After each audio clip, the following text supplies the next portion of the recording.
An excessive heat warning as San Diegans race to the beaches for some relief. We are tracking when things could finally let up. County making another big effort to reach out and help the homeless get off the streets in San Diego. The new outreach campaign hitting the streets now. And there will soon be another way to travel across the border in Otay Mesa. The agreement for a new port of entry that could help improve trade and reduce pollution in the region. ABC 10 News at 11 starts now. ABC 10 News at 11 starts now. And so good to have you with us this midday. I'm Jim Patton. An excessive heat warning in effect in parts of the county, and it's expected to last until tonight. Let's check in with ABC 10 News meteorologist Megan Perry on what the weather conditions are looking like right now. Megan. Well, Jim, you can see the clouds behind you. It is cloudy along our coastline, but the rest of the county dealing with some pretty warm temperatures. As we look towards downtown, you can see the clouds there. Palomar Mountain is one of the areas that is in that excessive heat warning. We're already in the 80s there, 91 in Julian, Warner Springs near 100, and Borrego Springs and Ocotillo Wells already at 110. The mountain and desert areas are where that excessive heat warning does continue until 9 o'clock tonight. Going to the beaches, it's in the 60s and 70s. We're seeing mostly 70s and 80s for our inland spots. And let's talk about that mugginess. Dew point temperatures, anything above 60 starts to get pretty sticky.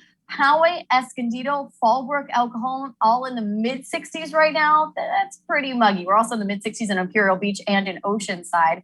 Expecting the humidity levels to go up, but the temperatures will come down starting tomorrow, and that trend continues through Thursday as monsoon moisture surges west. You can see until 9 p.m., there's that warning for the mountain and desert areas. 90s and a few 100s in the mountains, about 115 in the deserts. I will pinpoint the chance for monsoon thunderstorms when I come back with your full forecast. Jim? Megan, thank you very much. We will see you then. Well, that heat advisory sending San Diegans to our local beaches in droves. Many grateful for the marine layer this time of year. I'm okay with it, especially living in San Carlos. When you come here, it's a little cooler. Yeah, coastal areas will stay mild in the high 70s, but the mountains will near triple digits, and the desert could hit 115 degrees. One piece of good news for those who can't make it to cooler areas, there likely will not be a flex alert.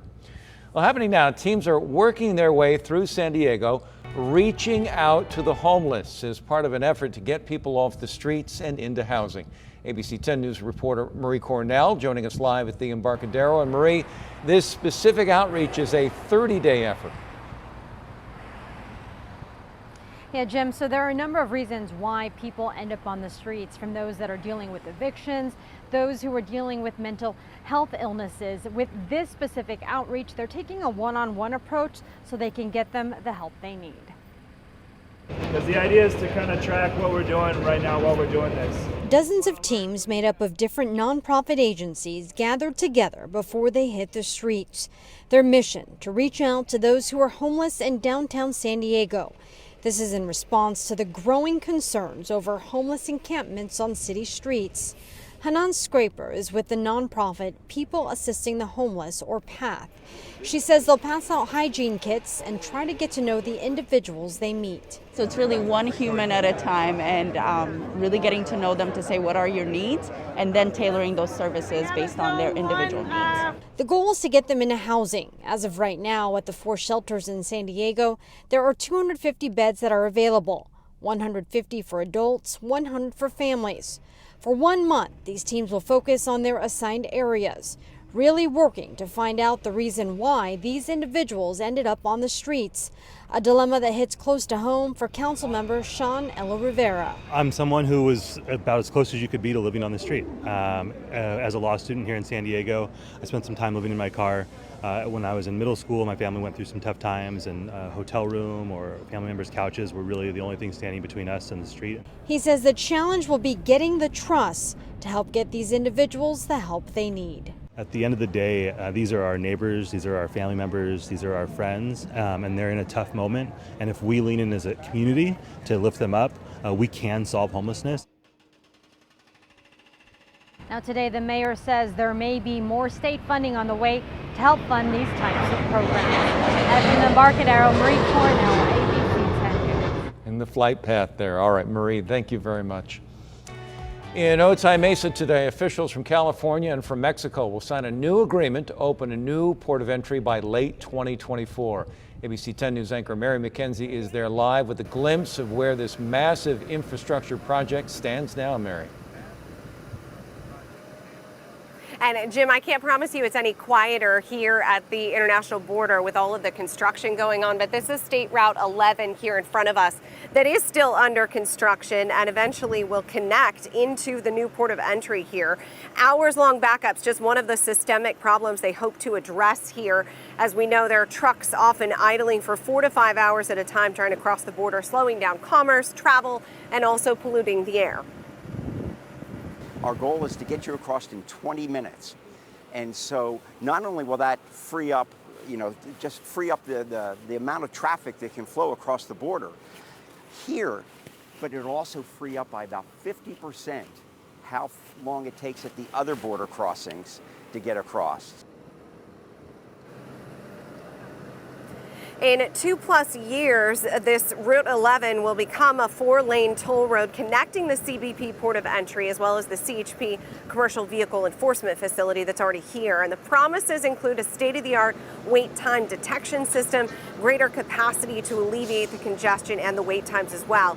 And at noon today, so a little less than an hour, California state officials, including the lieutenant governor, they'll be joining SANDAG as well as government officials from Mexico to sign an agreement ensuring that both sides will be working on the new port of entry and the infrastructure to help make the commerce, trade, traffic all better for both countries. SANDAG, too, telling me today, their spokesperson, that they've already invested $565 million just so far in this project. Reporting live, Mary McKenzie, ABC 10 News. Mary, thank you very much. Well, new developments in the desperate search for survivors after the building collapse in Surfside, Florida. This morning, the mayor of Miami-Dade County confirmed another body was found and now bringing the number of deaths officially to 10. 151 people, though, still unaccounted for, and rescue crews fear it's a race against time to find them. But as ABC's Morgan Norwood explains, they are still holding on to hope that they will find people alive in that rubble. The round-the-clock effort to find survivors beneath the layers of concrete at Champlain Towers South growing more desperate. Officials giving an update on the operation. We are exploring all possible avenues, and we're going to continue and work ceaselessly to exhaust every possible option in our search.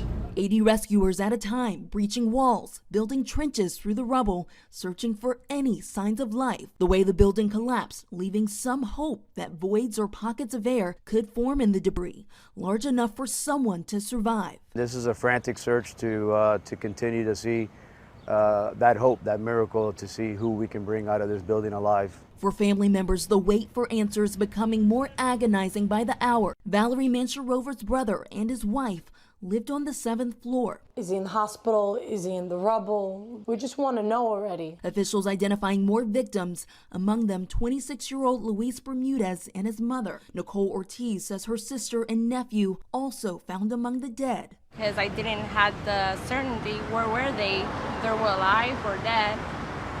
It's not what I want, but if it's God will, well, now I know that they are okay.